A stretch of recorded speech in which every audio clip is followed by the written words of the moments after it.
우리가 사도행전 7번째, 8번째 설교를 해야 되는데 제가 연속적으로 이번 주도 우리 2부 예배 때 파송 예배를 우리가 드리기 때문에 컨미션 이재원 선교사님 와서 말씀을 전가하고 다음 주 2부 예배 때 우리가 부흥회이기 때문에 우리 김정필 목사님의 말씀 그리고 제가 계속 2부 예배를 하지 못해서 2부 예배를 너무 빼면 또 2부 예배 분들이 또 시험 들 수 있잖아요. 뭐 시험이 안 들겠지만 그래도 그래서 당분간 몇 주간 건너뛰어서 오늘 사도행전 20장 할 본문은 1년 후쯤 설교인데 미리 여러분들에게 말씀 나눌 테니 듣고 그냥 잊어버리셨다가 1년 후에 다시 들으시기를 부탁을 드립니다. 있는 은사도 여러분 굉장히 귀중하고 기억하시고 그래서 우리가 그냥 7번, 8번 순서 나가지 않고 3주 후에 다시 베드로의 설교인 사도행 2장에 들어가서 계속해서 말씀을 나누겠습니다. 그러나 여러분 제가 처음 서론 부분에 말씀드렸듯이 우리가 지금 사도행전 하는 것을 성령의 행전이라고 말씀하는데 이것을 2000년 전에 이런 역사가 있었구나 그걸 배우려고 하는 게 아닙니다. 그걸 배우는 것도 우리의 의미가 있지만 여러분 성령님 2000년 전이나 지금이나 우리 동일하게 역사하기 때문에 우리가 이것을 배우고 들을 때에 우리의 마음속에 우리에게도 그런 역사가 있으면 좋겠다는 소망을 갖게 하고 그 소망을 가지고 기도할 때 우리들에게도 동일한 성령의 역사가 아니 어쩌면 제 생각으로는 아마 초대교회보다 100배의 강력한 성령 역사가 있어야 되지 않겠냐 그런 생각을 합니다. 작년에 이전 전에 우리 한국의 평양 부흥의 100주년 다시 한번 평양 부흥의 성령의 역사를 바란다고 많은 교회 떠들었는데 제 생각으로는 우리가 평양 대부흥이라는 성령의 역사 가지고는 요즘에 우리 성도들에게는 간에 기별도 안 갑니다. 우리가 워낙 완악하고 워낙 죄된 세상에 많이 살기 때문에 여러분 1907년도에 우리 백성들이 우리 선배들이 얼마나 순수하고 얼마나 그래도 괜찮았잖아요.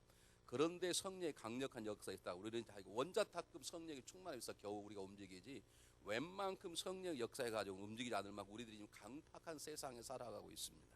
여러분 이것을 단순히 설교로 듣지 마시고 이거 하나의 우리 교회의 프로그램에 듣지 마시고 교회가 부흥하기 위해서 성령이 필요한다는 게 아니라 정말 우리가 하나님을 인격적으로 만나고 그분과 살아가는 삶의 인생의 의미와 보람을 느끼고 이 땅에 하나님 우리를 세우셔서 교회를 덕이 되게 하고 다른 사람에게 덕이 되게 하고 세상에 그리스도의 영광을 드러내는 그런 자랑스러운 삶을 한번 여러분이 살아가기를 원하신다면 제가 이제 소개하고자 하는 그 성령님을 갈망하시고 그 어떤 것보다도 성령님이 내 삶 속에 내 가정 속에 우리 교회 속에 충만하기를 기도하는 여러분 되시기를 바랍니다. 자, 우리가 이제 1년 전걸 미리 하지만 여러분 잘 들으시기를 바랍니다. 오늘 본문의 내용이 뭐냐면 예루살렘에 문제가 생겨 사도 바울이 그 예루살렘에 빨리 가서 그 문제를 해결해야 될 중요한 일이 하나 벌어졌습니다. 그래서 사도 바울의 생각으로는 그냥 가는 길에 에베소 교회도 들려서 자기가 또 증거했던 말씀도 증거하고 그 교회 지도자도 잘 좀 세우고 그렇게 하고 자기가 예루살렘에 가려고 준비했는데 이 선교 일정이라는 것이 마음대로 되는 게 아니기 때문에 하다 보니까 일이 너무 시간이 쫓겨서 에베소 교회를 방문할 시간을 갖지 못하게 된 걸 알았습니다. 그래서 에베소에 가는 걸 취소를 하고 바울은 밀레도라는 곳에 앉아서 몇몇 사람을 보내 45km 떨어져 있는 에베소 교회 장로님들 요즘 평신도 장로가 아니고 이때 장로라는 단어는 교회 목회자를 원합니다. 에베소 교회의 사역자들을 초청했습니다. 그리고 예루살렘에 들어갈 때 자기의 주어질 수많은 환난과 고통 어쩌면 죽을 줄 모른다는 그런 생각을 갖고 그들에게 고별 설교를 하죠. 우리 읽자하는 그 다음 부분에 그들이 설교를 끝나고 서로 부둥켜 엉엉 울었다 그랬으니까 그 상황이 얼마나 심각한 것인가를 알 수 있습니다. 사도 바울은 에베소 교회에 달려온 장로들 앞에 18절에서부터 27절까지 자기가 어떻게 그들에게 지냈고 그들과 어떤 신앙생활을 함께 했던가를 구체적으로 설명하였습니다. 그리고 28절부터 이걸 마지막 35절까지는 그들에게 앞으로 에베소 교회에 어떤 일이 일어날 것이고 그 어려운 환난과 어려움을 이기기 위해서 그 에베소 교회를 섬기는 영적 지도자들이 어떻게 해야 될 것인가를 분명하게 말씀을 증거하고 예루살렘을 향해서 걸어가는 것입니다. 여러분들에게 오늘 성경 본문을 읽으면서 꼭 부탁을 드리겠습니다. 여러분 인생을 살아오면서 우리가 지난 얘기 가운데 할 얘기가 많이 있습니다. 제가 어릴 때 한국에서 가장 많이 들은 이유 중 하나는 6.25 전쟁 얘기를 그렇게 많이 하시는 우리 어머님께서 우리 아버님께서 제가 6.25 전쟁이 끝나는 해 태어났거든요. 전쟁이 끝나자마자 살기 힘들었는데 저 때문에 더 힘들었다는 거예요. 애가 태어나서 제가 태어나려고 했습니까? 자기들이 다 만들어 태어나 놓고 맨 들은 얘기가 고생했다는 얘기 우리 그러잖아요. 맨 들었더니 고생했다는 얘기 있잖아. 여러분, 신앙인은 만나면 하나님께서 지난 한 주간 나에게 베푸신 은혜의 얘기를 나누는 것입니다. 신앙인을 만나면 새로 한 주간 주신 새로운 처음 살아온 한 주간을 하나님께 은혜로 날 이렇게 인도해 주실 거라고 믿는 믿음의 꿈들을 얘기하는 것입니다. 제발 우리들이 만나서 세상 얘기, 특히 주일만큼 교회와 식사 끝나고 나면 다른 얘기 하지 마시고 우리가 받은 은혜를 얘기하고, 저는 한 주간 이렇게 은혜를 이렇게 베풀어 놓으라고 그분에게 감사하고 그분의 영광을 돌리고 그 은혜를 함께 나누는 성도들이 되시기를 바랍니다. 신앙인은 둘 중에 하나, 그리고 시간이 있으면 남에게 격려하고 남에게 사랑을 고백하고 그리고 시간을 남에게 복음을 증가하는 그런 삶을 살아야지, 모여서 남 흉보고 그러지 마시길 바랍니다. 그 사람이 흉볼 사람이 아닌데 왜 흉보냐는 게 아니고요, 사람은 다 문제가 있거든요. 저도 굉장히 잘생겼지만 문제가 많다는 걸 아십니까? 여러분 몰라서 그래, 저에게도 수많은 문제가 있습니다. 목사 같지 않은 잠도 있습니다. 우리 장로님요, 신명의 장로님, 이름도 신명이고 믿음도 굉장히 좋으시지만 신명의 장로님 흠 잡으려면 수없이 많이 있어요. 신보인 권사님에게 물어보세요. 중요한 건 우리들이 입을 벌리면 우리는 지난 한 주간, 지난 한 달 동안, 지난 동안 나에게 베풀이 하나님의 은혜에 대한 감격적인 고백과 감사와 함께, 그리고 새로 시작하는 삶 가운데 하나님의 베풀 은혜를 소망 꿈꾸는 그런 대화들이 우리 가정 속에서 여러 만남 속에 이루어지시기를 주님으로 축복해 드립니다. 자, 이런 사도 바울의 고백 가운데 사람마다 다 다르지만 제 마음을 가장 강제 잡았던 단어 하나 있는데 그것이 내가 심령의 매란 말이에요. 사실 에베소 장로님들은 사도 바울이 예루살렘 교회 예루살렘에 들어가는 걸 원치 않았습니다. 왜? 들어가면 고난, 어쩌면 순교 당할 줄 모른다는 그것 때문에 다 만류하는 그런 심령이었는데, 사도 바울은 내가 심령에 매여서 내가 그곳에 어떤 일을 당할 줄 모르지만 내가 하나님이 주해 주신 사명, 하나님의 복음을 증거하는 일을 마치면은 내가 내 죽는 것 목숨을 조금도 아끼지 않겠다고 하는 거예요. 근데 그냥 하는 것이 아니라 내가 깡으로 하는 게 아니라 내 열정이 아니라 심령에 매여서, 그 심령이 무슨 말입니까? 성령님의 충만하에 붙잡힌 바다서. 어쩌면 사도 바울도 예루살렘 교회에 들어가고 싶지 않았을지도 모릅니다. 그런데 성령님께서 나를 붙잡아서, 내가 죽음도 두렵고 환난과 핍박도 두렵지만 성령이 나를 붙잡기 때문에 그분의 감동으로, 그분의 마음으로 바라보니 모든 것들이 두렵지 않더라는 것입니다. 여러분의 성령의 심령에 매여 사십니까? 지금도 여러분의 성질대로 사세요.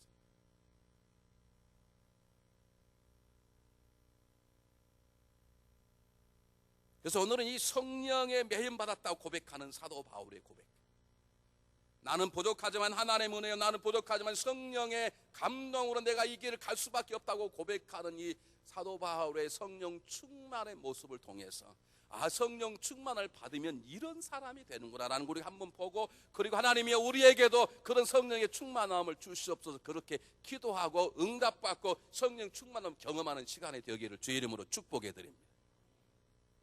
오늘 제가 자세히 말할 수는 없고 우리 짧은 예배 시간에 제가 요약해서 몇 가지 여러분에게 소개하겠습니다. 우리가 성령의 충만함을 받으면, 이렇게 심령에 매인바 되면, 성령의 감동으로 내 마음이 움직이기 시작하면 어떤 역사가 일어나는가? 제일 첫 번째, 그리스도에 대한 뜨거운 사랑이 우리 안에 샘솟게 됩니다. 성령 충만은 다른 말로 말하면 그리스도의 사랑의 충만을 우리 삶 속에 제일 먼저 나타나게 되어 있습니다. 여러분 성경 한번 보겠습니다. 우리 19절 한번 보겠습니다. 19절은 곧 모든 겸손과 눈물이며 유대인의 강긴하여 당하는 시험과 참고 주를 섬기는 것과, 그냥 주를 섬겼는데 그냥 주를 섬긴 게 아니라 내가 겸손하는 마음으로 내 자신을 낮추고 주의 영광을 드러낼 만한 그분만의 영광을 위해서 내가 산 것이라, 내 안에 그렇게 사신 것이라 라고 말하는 사도 바울의 고백 속에, 그리고 내가 눈물로 수많은 사람들을 사랑하는 그들의 마음, 원수까지 사랑하는 눈물 흘리는 사도 바울의 눈물, 그리고 그 눈물 속에 담겨진 그 무엇, 그리고 수많은 관계와 어려움 속에서도 인내했던 그 마음, 이 겸손과 눈물과 인내라는 단어 속에 내가 겸손과 눈물로 인내로 주를 섬겼다는 말은 내가 주님을 사랑한다는 뜨거운 고백인 것입니다. 여러분 사도 바울이 예수 그리스도를 뜨겁게 사랑하는 마음이 없다면 그가 겸손히 주님만을 드러내는 겸손이 있을 수 없었고, 그가 주님을 사랑하는 뜨거운 마음이 없었다면 그런 눈물의 사역을 하지도 않았을 것이고, 그가 그리스도를 뜨겁게 사랑하는 마음이 없었다면 그는 인내의 삶 가운데 실패하였을 것입니다. 여러분, 우리가 하나님 관계 속에 가장 중요한 것이 무엇인지 아십니까? 내가 기도를 얼마나 많이 했는가, 내가 얼마나 많은 물질을 드린가 다 중요한 것입니다. 내가 성경을 얼마나 많은가 제일 중요한 것이, 그러나 모든 관계, 모든 존재의 제일 중요한 기본은 관계성입니다. 하나님과 나와의 관계입니다. 우리가 얼마나 예배 유스트가 되고 얼마나 찬양을 잘하고 얼마나 성경을 잘하는 것도 굉장히 중요한 것이지만, 그보다 중요한 건 나의 주인 되신 그분과 나와의 관계, 어떤 관계인가 그 말이에요. 다시 말하면 그분과 나와의 사랑의 관계가 뜨거울수록 우리 신앙생활은 저절로 되는 거예요. 초대교회의 위대한 성도들이 왜 이렇게 아름다운 교회를 세웠는가? 그들이 제자 훈련을 했습니까? 그들이 뭐 성경 세미나를 했습니까? 그들이 뭐 가정 세미나를 했나요? 그들 훈련이 있었습니까? 전혀 없었어요. 근데 그들은 고난을 당하면 당할수, 아버지가 우리의 고난 속에 당신의 말씀을 담대히 증거하게 해주라고 기도할 가장 중요한 이유는 그리스도에 대한 사랑, 하나님에 대한 사랑 하나 때문인 거예요. 여러분들이 하나님이 주시는 것보다도 하나님을 더 사랑하는 귀한 존재가 되시기를 주의 이름으로 축원합니다. 우리는 하나님이 주시는 것만을 사랑하고 하나님을 별로 사랑하지 않아요. 이것은 마치 바람 피면서도 자기에게 적당한 돈과 적당한 차와 적당한 다음은 반지만 제국이 좋다고 생각하는 철없는 여자와 똑같은 거예요. 여러분, 우리가 성령이 충만하면 내가 노력하지 않으려 그래도 내 마음속에 하나님에 대한 사랑이 막 넘치게 나게 돼요. 그분이 나에게 평안한 삶을 주시는 것도 아니고, 그분이 내가 원하는 기도 응답해 주시는 것이 아니요, 내 길이 평탄한 것도 아닌데, 성령이 충만하면 내 마음속에 어찌하든 기쁨과 감사가, 그분에 대한 사랑이 마음이 막 넘쳐나게 돼요. 주님께서 뭐라고 말씀하셨습니까? 가장 큰 율법의 강령이 첫째 크게 된 계명이 뭐라고 말씀하셨습니까? 너는 마음을 다하고 목숨을 다하고 뜻을 다해 너희 하나님을 사랑하라. 성령님은 진리 가운데 인도하신 분이기 때문에 진리는 우리 하나님을 사랑하는 것입니다. 그냥 사랑을 합니다. 마음과 목숨과 뜻을 다하여 사랑하는 것입니다. 성령 충만히 진리 가운데 우리 인도해서 우리 안에 하나님에 대한 사랑에 충만케 하고, 예수 그리스도의 사랑이 충만하도록 우리 안에 그분의 사랑으로 채워주시는 것입니다. 성령님은 예수 그리스도의 내 삶의 구조를 고백하게 만듭니다. 성령 날마다 예수를 더 알고 싶은 마음 우리에게 주십니다. 성령 우리가 예수님 알아갈 때마다 그분을 닮아가게 만듭니다. 성령 우리 안에 그분을 위해서 살고 그분을 죽기까지 그분을 사랑하는 마음 우리에게 부어주시는 것입니다. 사도 바울이 24절에서 뭐라고 말하나 한번 읽어보겠습니다. 나의 달려갈 길과 주 예수께 받은 사명 곧 하나님의 은혜의 복음을 증거하는 일을 마치려 하면은 나의 생명을 조금도 귀하게 여기지 않겠다. 내가 주 그리스도를 위해서 그분이 나에게 맡겨진 일, 그 일을 위해서 내가 죽는다 하더라도 그 길을 가겠다는 거죠. 그리스도를 사랑함이 없으면 이런 고백이 나올 수 없습니다. 왜 우리가 지금도 하나님 주신 일 가운데 일인 줄 알면서도 왜 우리 온전하게 헌신하지 못한 줄 아십니까? 왜 지금도 기도할 때 시간을 정해놓고 적당히 하는 줄 아십니까? 왜 우리가 물질을 드리는데 돈을 계산하는 줄 아십니까? 그분에 대한 사랑이 온전치 않기 때문에. 여러분, 사랑 가운데 가장 강력한 사랑이 뭔 줄 아세요? 우리 이성 간의 사랑. 사랑해 보십니다. 절대 상처받지 않고 절대 실망치 않고 낭망치 않고 항상 감사하고 기쁨 넘치는 사랑이 하나 있어요. 이게 무슨 사랑이에요? 해보신 분. 이쪽은 전혀 중매 결혼만 하신 분 같아요. 얼굴의 표정이. 신명희 장로님, 우리 복용식 꼬시느라 얼마나 많은 시간과 많은 걸 투자했겠어요. 자, 그럼 사랑해 보시면 어떤 사랑이 제일로 강한 사랑이든가요? 여러분, 과거를 묻지 않을 테니까 얘기해 보시라고. 우리 성가대 절대로 상처받지 않는 사랑이 있어요. 절대로 낭망하지 않는 사랑이 있어요. 절대로 계산하지 않는 사랑이 있어요. 이게 무슨 사랑인 줄 아십니까? 짝사랑이에요. 짝사랑이에요. 내가 그 사람 짝사랑, 그 사람이 있다는 것만으로도 행복한 거야. 왜 부부끼리 싸운 줄 아세요? 부부끼리는 짝사랑이 안 해요. 그러니까 조금 뭐 하면 시험 들고 조금 뭐 하면 섭섭하다고 그러고 조금 하면 삐치고 다 그러죠. 그렇죠? 근데 짝사랑하면요, 상대방이 몰라줘도 짝사랑 상대방이 알아주지 않아도 내가 짝사랑할 대상이 있다는 하나만으로도 기쁜 게 짝사랑이에요. 여러분, 짝사랑 어디서 나온 줄 아십니까? 하나님부터 오셨어요. 하나님 우리를 짝사랑하시. 그러한 인간을 사랑해 그의 아들을 주셨지만 세상에 그를 죽여버리셨어. 하나님은 끝까지 인간을 짝사랑하시는 그 사랑을 우리에게 전개해 주시는 게 성령님이신 거예요. 이 사랑으로 우리는 원수까지 사랑하는 자리에 나가. 여러분, 우리가 어떤 인간의 관계 속에서 제가 좀 더 말씀드리겠습니다만 가장 중요한 게 사랑이듯이 하나님과 나의 관계에서 가장 중요한 게 사랑이에요. 내가 그분을 위해 선신하고 뭘 드리고 기도하고 뭘 어떻게 하는 그것은 그 다음이 문제인 것이고, 내가 아무리 하나님께 많은 걸 드려도 그분을 사랑하지 않는다면 그건 nothing, 아무것도 아닌 거죠. 성령 우리에게 뭘 주시는가? 하나님이 주시는 것보다 하나님 그분을, 주님이 나에게 주시는 것보다 주님 그분을 더 뜨겁게 사랑하도록 우리에게 사랑을 부어주시는 것입니다. 만약 사도 바울에게 그리스도에 대한 뜨거운 사랑이 없었다면 그는 자기가 예수 믿는 사람들을 감옥에 넣었다는 죄책감 때문에 그는 저 어둠 속에서 그냥 구원만 받다가 살다가 죽었을 것이에요. 워낙 주님을 사랑하다 보니까 지난 과거도 부끄럽지 않는 것이에요. 그는 살인자였습니다. 사람을 죽인 자였습니다. 그런데 그는 당당하게 주님을 위해서 일합니다. 왜? 그분이 너무 사랑하니까. 가만히 있을 수가 없는 거예요.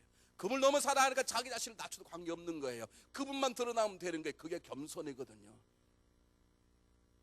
하나님께 우리를 볼 때마다 눈물 흘리듯이 그는 그 마음으로 사람 볼 때마다 눈물로 기도하고 눈물로 헌신하는 거예요. 수많은 어려움에서도요, 여러분 짝사랑하면요 절대로 힘든 거 춥고 덥고가 없어요. 여러분들에게 성령의 충만함이 부어져서 하나님과 그리스도를 뜨겁게 사랑하는 마음을 주시기를 주의 이름으로 축복해 드립니다. 두 번째 성령의 충만하면, 성령의 충만은 우리가 뭘 주는가? 동일하게 모든 영혼에 대한 뜨거운 사랑을 주십니다. 여러분 23절 24절 읽겠습니다. 우리하고 똑같은 얘기인데요, 읽어보겠습니다. 오직 성령이 각 성에 내게 증거하기를 결박과 환난이 나를 기다리시나. 무슨 결박 환난이 주어지는 겁니까? 내가 예루살렘에 복음을 증거하면, 유대인들 내 동족을 살려 복음을 증거하면 그들이 오히려 귀 막고 입 막고 마음을 닫고 자기를 결박하고 자기를 죽이고 자기를 좁힐지 모른다는, 이미 많은 환난을 이미 당했어요. 그리고 그 당할 걸 알고도 그리고도 예루살렘 성에 들어가겠다는 거예요. 생명을 각오로 들어가겠다는 거예요. 이 미친 거죠. 안 그렇습니까? 왜 이렇게 미칩니까? 그 예루살렘 성도들을 사랑하기 때문에 그렇습니다. 참 이럴 때는 아멘이 나와야 되는데, 하여간 제가 설교를 잘 못해서 하기도 했지만 여러분의 믿음에도 문제가 있을 수 있다는 것을 가끔씩 생각해 보시기를 부탁을 드립니다. 예배 시간은 옆 사람과 얘기하는 게 아닙니다. 하나님 말씀만 귀를 기울이십시오. 다시 말씀드리겠습니다. 왜 사도 바울이 그렇게 유대인들에게 당하면서도 왜 눈물로 그들에게 복음을 증거하는 마음이 왜 불부터 일어나는 것입니까? 사도 바울의 수많은 어려움을 왜 인내하면서 무엇 때문에 돈이 생깁니까? 자기 이름이 날립니까? 자기의 삶이 평안함이 주어집니까? 감에 매맞고 묶이고 감옥에 처박히고 수많은 돌팔매를 당하게 될 것에 불구하고 왜 예루살렘에 들어가 그들에게 복음을 증거하겠다는 것입니까? 원수 같던 그들을 사랑하는 마음, 한 영혼을 사랑하는 마음, 그 마음이 사도 바울에 있는 것이 아니라 사도 바울을 붙잡은 성령님이 주시는 마음인 것입니다. 여러분, 하나님께서 요나를 통해서 니느웨 성에 복음을 증거하게 하셨어요. 요나가 싫다는 거예요. 이유가 있어요. 니느웨는 아수르의 도시입니다. 아수르는 철천지 원수입니다. 이스라엘 사람들을 가장 강렬하게 살지 못하게 했다. 남쪽 이스라엘 유다를 정복했던 바벨론은 그냥 자기 포로를 데려갔을 뿐인데, 아수르 사람들은 이스라엘 민족의 자존감을 알기 때문에 자기들의 완전히 쓰레기 같은 인생들을 데려다가 전부 다 막 결혼을 시켜버렸어요. 이스라엘 민족을 단일 족속인 그 유일한 아브라함이 피혈통을 쭉 여기는 걸 알고 그걸 없애기 위해서 그냥 자기를 나라의 쓰레기를 데려다 다 결혼을 시켜버려요. 그런 동물적인 나라 원수, 자기 평생 잊을 수 없는 원수, 그 원수들의 나라는 마땅히 심판받아야 되는데 그들을 살리겠다는 하나님의 명령에 요나가 주랭랑을 칠 수밖에 없는 걸 이해할 수 있습니다. 잘한 건 아니죠. 하나님은 결국에 요나를 통해서 원수의 도시였던 니느웨 백성을 살립니다. 이것이 하나님의 마음입니다. 이것이 한 영혼을 살아가는 하나님의 마음입니다. 우린 지금도 싫은 사람은 싫고 좋은 사람은 좋아. 나에게 잘하면 좋고 나에게 잘못하면 다 싫어. 나와 취미가 같으면 좋고 취미가 다르면 싫어. 우리는 의견만 같으면 좋고 의견이 다르면 우리는 의견이 다르다고 생각하지 않아요. 의견이 다르면 잘못된 생각에 잘못했다고 생각하는 것만큼 괜찮아. 우리는 뭐라 그러니까 나쁜 놈이라 생각해. 의견만 달라. 그런데요, 여러분 기억하시기 바랍니다. 그러면 세상이 변하지 않습니다. 우리 가정이 변하지 않습니다. 이러면 한번 살아가보지. 살아갈수록 부부가 다름을 느끼는데 어떻게 가정이 하나가 될 수 있습니까? 성령의 충만함밖에 없습니다. 니느웨 성 원수의 도시까지도 구원하고자 하는 하나님의 마음, 한 영혼을 구원 하나님의 마음에 그 영이 우리 안에 임하여서 우리도 생각이 다르고 생활 태도가 다르고 삶의 목적이 다르고 때때로 서로 상처 주고 다투는 원수까지도 사랑의 능력이 성령을 통해 우리에게 주어지는 것입니다. 이것이 없이는 가정의 자유가 없습니다. 이것 없이는 교회는 건강하게 자랄 수 없습니다. 이것 없이는 나라와 민족이 절대로 건강할 수 없습니다. 주님이 우리에게 말씀하시기를 원수까지 사랑하라. 우리가 어떻게 원수를 사랑합니까? 원수 사랑할 수 없습니다. 저도 사랑할 수 없습니다. 근데 하나 가능합니다. 하나님의 마음을 닮은 성령이 우리를 붙잡고 우리 마음속에 들어있는 증오와 분노와 미움이 모든 걸 끄집어내 버리시고 그분의 능력 우리 안에 채워주시면 우리 하나님의 마음으로 원수도 복을 빌고 그에게 축복할 수 있는 거룩한 사랑의 마음이 생기는 것입니다. 하나님 말씀하신 모든 사람으로 더불어 화평한 거룩함을 쫓으라. 이것이 없이 누구도 주를 보지 못하리라. 성령의 충만함 없이 이걸 절대로 하지 못합니다.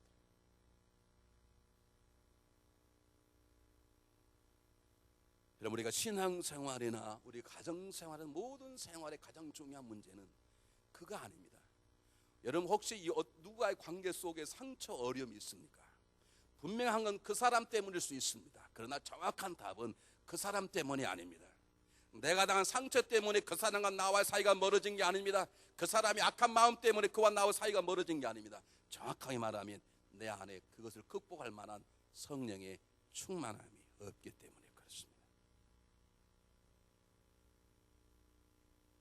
우리 할 수 없는 사람은 왜 원수를 사랑하라 그러겠어요? 제 친구가 스님이 있는데 가끔 저에게 놀릴 때 뭐라고 놀리냐면 기독교는 불교만 못하다는 거예요. 왜 그러냐 그러면 너희는 원수를 사랑하라 그러는데 자기들에는 원수가 없대. 불교에는 원수라는 게 없대. 근데 기독교는 못 내게 원수가 있냐 그 말이에요. 이건 성경을 몰라서 그래요.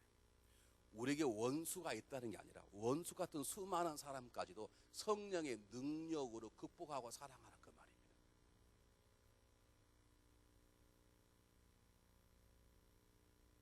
사랑하는 우리의 문제는 결국 사랑의 문제예요.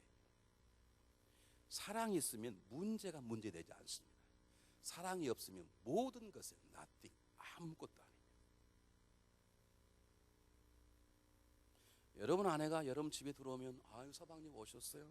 옷 벗으세요. 얼마나 수고하셨어요. 제가 좀 목덜미 주물러 드릴게요. 따뜻한 물 받아들였으니 받아서 목욕하세요. 그리고 식사하세요. 그렇게 잘하는데 사랑을 안 해. 이거 얼마나 무서운 일이에요 이거 참. 그날 저녁에 잡아먹으려고 준비하는 거지. 우리 옛날에 어릴 때 동화책 보면 그러잖아요. 천년 먹은 구렁이가 남자 잡아먹으려고 탁 변해가지고 너무너무 잘하고 이거 깨뭐냐 자기 몸을 칭칭 감아서 널 잡아먹겠다. 그런 동화 우리 아버지가 엄청나게 많이 들었거든요. 생각해보세요. 남편이 열심히 해가지고 여보 이번에 당신 새로운 차 바꿨어. 이건 새로운 옷이야. 그런데 절대 사랑하지 않아. 이것처럼 무서운 일이 없습니다. 이름 기억하시기 바랍니다. 성령의 능력은 나에게 은사도 주시고 권능도 주시고 귀신을 쫓게 하고 모든 능력을 행하는 무리를 걷게 하는 능력도 주실지 모르지만 우리 가장 중요한 건 성령의 능력이 주어지면 하나님을 사람 뜨거운 마음이 샘솟게 생각나는 거예요. 모든 일에 그분이 생각나는 거예요. 모든 일에 그분의 마음이 갖게 되는 거예요. 그분의 눈으로 보고 그분의 마음으로 말하게 하고 그리고 사랑 같지 않는 사람도 사랑하는 힘이 저절로 생겨. 내가 사랑하려고 노력하는 게 아니라 혀를 깨물고 용서하는 게 아니라 용서가 되어지는 거예요. 사랑이 되어지고 자기 성질대로 사랑하려고 그래 사랑하다가 막 더 미워져 버려요. 여러분 모두에게 이 놀라운 성령의 충만함이 부어주시길 주의 이름으로 축원합니다. 그럼 여러분 가정이 온전하게 자유하시기를 축원합니다. 여러분 모든 관계가 다시 한번 회복되시기를 성령의 충만을 통해 이루어지시길 주의 이름으로 축원해 드립니다. 세 번째입니다. 세 번째, 성령이 충만함 주어지면 우리가 어떤 역사가 있는데, 성령이 충만함 주어지면 희생을 각오할 담대한 믿음이 생깁니다. 여러분 세상에 가장 두려운 것이 뭐냐면, 가장 우리 인간을 망가뜨린 적이 뭐냐면 두려움입니다. 성경에 보면 두려워하지 말라가 엄청나게 많이 나와요. 하나님께서 모세를 들여 이스라엘 땅을, 가나안 땅을 들어갈 여호수아에게 두려워 말라, 마음을 강하게 하고 담대하라, 두려워 말라 말 담대를 몇 번씩 남겼는지 몰라요. 두려움은 우리 인생의 판단을 흐립니다. 두려움은 우리 마음의 감정을 깹니다. 두려움은 우리 육체의 병을 가져갑니다. 두려움은 우리의 분별력을 상실하게 만들어버립니다. 두려움 믿는 자의 가장 큰 적이에요. 성령 우리에게 주시는 것은 성령이 충만하면 두려움이요.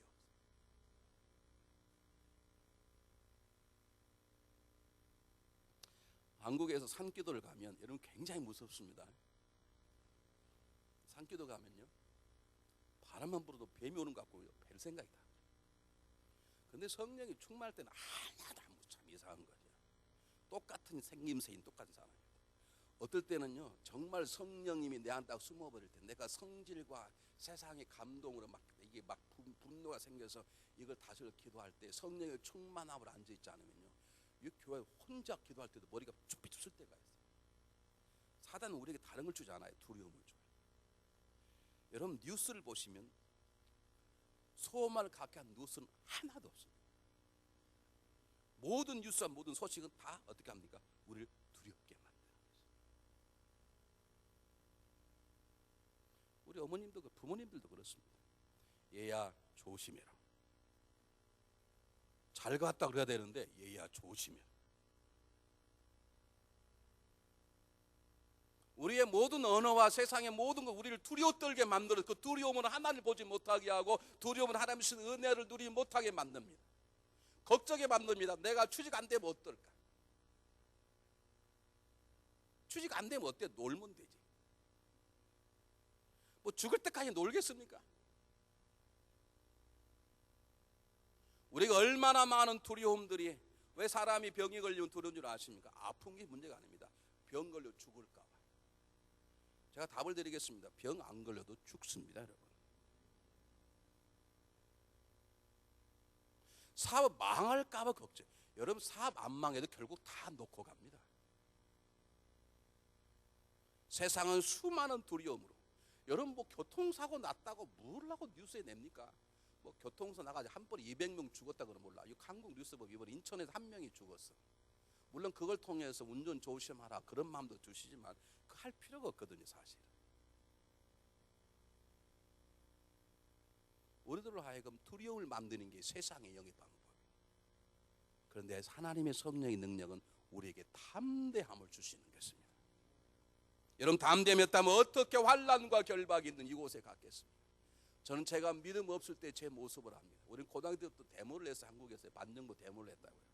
저는 데모에 저는 뒤에 있는 선이고 앞에 나가는 친구들이 있어요. 앞에 나가는 친구는 다 잡혀서 주가 터지고 고막 그렇게 나왔다. 근데 우리는 그 친구란 이유 때문에 같이 경찰들이 뒤에 조사를 받아요. 전화만 오면 심장이 뛰는 거예요. 나 잡으러 온다 그럴까 봐. 한 사람하고 잠깐 커피를 마시고 헤어졌는데 저는 그분이 안기업에 들어가서 7번 들어가서 나온 최고의 정부에 보면 악질 분자물 저는 몰랐어요. 하도 말 안 듣는 이분은 그냥 이 학문에다 이러면서 죄송합니다. 나사를 다 파가 천장을 다 떨어버려 죽어. 그러던 말을 안 들으니까 주민등록증을 없애버렸어. 주민등록증 없으면 그 사람 죽어도 살인죄가 안 그런 사람 대한민국에 산 적이 없어. 내가 그걸 어떻게 알겠어요? 그냥 인물이 잘생겨 말을 잘해서 잠깐만 커피 한잔 했는데 세상에 서울시경에 저를 잡으러 온 거예요. 그 사람 어디 숨겨놨냐고. 내가 숨기기는 뭘 숨겨요. 그냥 이야 이분들이 딱 권총을 차고 왔는데 막 이런 사람들이에요.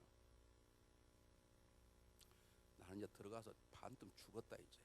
하도 고문 얘기를 많이 들었으니까. 근데 그분이 어떻게 봐주고 갔어요. 이게 봐주고 간 게 문제야. 그 다음부터 전화 오기만 하면 그냥 심장이 뛰어. 너 잠깐 보자 그럴까. 믿음이 없으면요 모든 게 걱정이에요. 믿음이 없으면 믿음이 있으면, 성령이 충만하시면 모든 게 기쁨이고 평안함이에요. 평안함이 깨지 아니하면 질병도 안 걸립니다. 두려움 때문에 마음이 깨지기 때문에 질병이 걸리는 것이고, 마음에 상처가 있는 것이고, 판단이 흐려지는 것이에요. 여러분 자녀를 시험 보러 갈 때 뭐라 말합니까? 얘 제발 떨지 마라. 너 떨지 말으면 너 붙을 수 있다. 항상 그러지 않습니까? 사도 바울은 어쩌면 죽을 줄 모르는, 수많은 매를 많이 맞았는데 또다시 매맞을 줄 모른다는 두려움. 그 두려움이 이렇게 담대함으로 바뀌는 이유가 무엇입니까? 사도 바울이 원래부터 깡 있는 것이 아니라 그에게 담대한 믿음을 주시는 성령의 역사 때문에 그렇습니다. 때또 우리가 환난을 당합니다. 내일을 알지 못합니다. 수많은 고통이 우리가 놓을 수 있을지 모릅니다. 그러나 우리는 이미 천국을 소유한 자요, 우리 하나님의 자녀임을 믿기 때문에 어떠한 일도 결국에는 선이요, 결국에 우리의 삶은 승리임을 믿으시고 담대하시길 주의 이름으로 축복해 드립니다. 우리는 망하려 망할 수 없어. 천국이 내 것인데 우리는 잃을 게 없어. 우리 이미 천국에 엄청난 재화와 보화를 가지고 있는데 우리는 생명도 빼앗겨도 생명도 빼앗기잖아. 우리는 죽어도 안 죽어. 그런데 무엇이 두렵단 말이에요? 여러분을 자유케 하시는 성령의 담대한 능력이 여러분에게 있으시기를 주의 이름으로 축복해 드립니다. 네 번째입니다. 네 번째, 성령의 충만함이 어떤 역사가 있냐면, 성령의 충만함은 하나님의 탁월한 영적 지사로 우리를 세워주십니다. 사도 바울은 자기 할 일을 잘했어요. 겸손하게 눈물로 기도하고 인내함이 모든 걸 잘 경험했습니다. 불평하지 않았습니다. 낭만하지 않았습니다. 두려워하지 않았습니다. 그 진리 말씀이 무엇인지 알고 정확하게 자기 만난 모든 사람들에게 진리를 전했다고 말합니다. 그리고 이 에베소 성도들을 그냥 가르치는 게 아니라 눈물로 그들을 가르치다는 거예요. 우리는 가르칠 때 나무라고 무시하고 한 번만 더 하면 이제는 너는 큰일 나. 우리는 그렇게 협박하면 가르치잖아요. 우리는 가르칠 때 상대방 모르는 사람들 조롱하면서 자기 안다고 까불고 하잖아요. 그런데 사도 바울은 그들을 겸손하게 눈물로 가르치고 그들의 변화를 눈물로 얘기하고, 그리고 절대로 자기의 자신을 드러내지 않고 하나님을 드러내는 성숙한 신앙의 모습이었어요. 뿐만 아닙니다. 사도 바울은 자기의 주어진 일만 잘하는 것이 아닙니다. 사도 바울은 에베소 교회 장로를 왜 불렀습니까? 에베소 교회 당할 앞으로의 어려움을 놓고 앞으로 이런 일을 할 테니까 너희들은 말씀으로 잘 깨어있어라, 말씀으로 복음을 증가라 라고 하는 구체적인 방법들을 세워서 에베소 교회 장로들이 자기의 맡은 말을 잘할 수 있도록 사도 바울을 세웠습니다. 하나님 쓰시는 영적 지도자는 자기에게 주어진 일만 잘하는 것이 아니라 남도 잘하도록 세워주는 자입니다. 여러분, 신앙에는 자기만 잘 사면 신앙인이 아닙니다. 내 삶이 다른 사람을 세우는 자리까지 나가시기를 주의 이름으로 축복이 드립니다. 그게 지도자입니다. 지도자는 많은 한 그룹들을 하나는 원하는 방향으로 영향을 미치는 자가 지도자입니다. 자기 일만 잘하는 사람이 있어. 자기 삶들은 절대 탓지 않아. 남에게도 뭐 부담 주지 않고 내 일은 최고 잘해. 그런데 그 담 너머에는 신경도 안 쓰는 분이 계세요. 그 담들이 확 깨어져 버리기 주의 이름으로 축복합니다. 영적인 지도자는 성령의 충만한 지도자는 내 삶도 세울 뿐만 아니라 남의 삶도 세워주는 거예요. 여러분, 이곳에 와서 얼마나 사셨습니까? 이민 온 지 30년 되셨습니까? 그러니까 30년 동안 여러분 성령의 충만한 가운데 여러분의 가정을 세우신 것 주의 이름으로 축복해 드립니다. 중요한 건 여러분이 다른 가정을 몇 가정 세워보셨습니까? 여러분 다른 사람 몇 사람 세워보셨나요? 다른 사람이 살아가도 여러분 누군가 영향을 미쳐본 적이 있습니까? 그것이 하나님이 세우신 성령이 충만한 자의 리더십인 것입니다.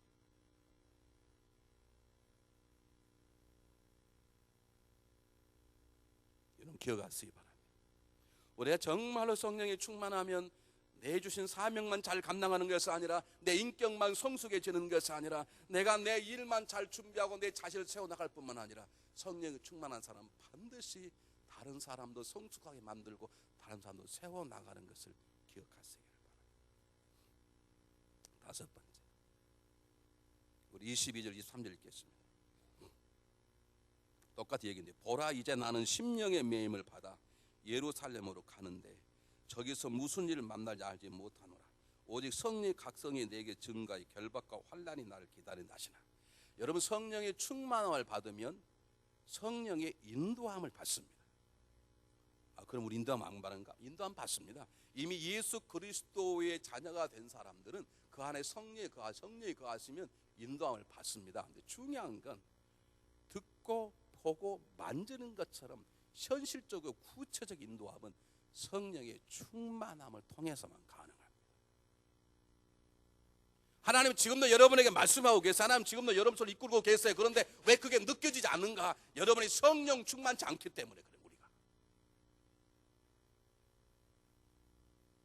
사도 바울은 뭐라고 말합니까? 성령님께서 분명히 자기가 말씀하셨다는 거예요. 너 예루살렘 들어가면 환난과 결박이 있을 것이다. 그게 피하란 말이 아닙니다. 그러나 담대하게 들어가라라고 준비시켜 주신 것이죠. 그가 들었다는 거예요. 성령이 빠졌다고. 여러분 그렇게 경험하고 계십니까?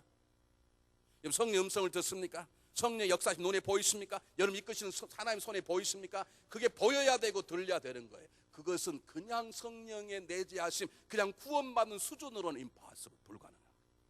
성령 충만할 때 좌로 가라, 우로 가라, 멈춰라, 가라, 뛰어라, 엎드려라, 그리 말씀하시는 성령의 구체적 인도하심 우리가 경험하게 돼요.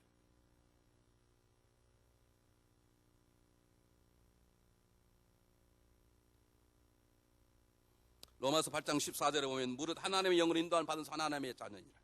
하나님의 영 인도함을 받은 하나님의 자녀라는 게 여러분 하나님 인도함을 받고 계세요. 그런데 그 수준에 살면요 정말 중요한 것은 올 때 성령의 음성을 듣지 못해요. 여러분 사도행전 13장에 보면 앞으로 하겠지만 이 안디옥 교회가 금식 기도하고 있는데 성령이 갑자기 안디옥 교회 두 리더인 바울과 바나바를 선교사로 파송하라 그렇게 명령을 했네요. 그들이 명령을 듣고 온 성도들이 금식하며 바나바와 사울을 파송을 해. 선교사. 만약에 여러분 금식하고 있는데 성령이 갑자기 나타나가지고 전 교인에게 이성철 목사와 조나콘 목사님을 선교사로 파송하라 그랬다 그래보세요. 한쪽에서는 그거 잘못 드렸습니다. 지금 가시면 대신하니까 하고 한쪽에서는 저 싫어하는 사람 조나콘 싫어하는 사람 잘된 날에 이때냐 빨리 가시는 벨소리 다 하는 거예요. 근데 안디옥 교회는 단 한마디 나눔이 없이 하나님의 성령의 음성으로 듣고 그리고 두 사람을 선교사로 파송합니다. 그들의 지도자로. 왜 이게 가능합니까? 그들이 성령이 충만한 우리가 되었기 때문입니다.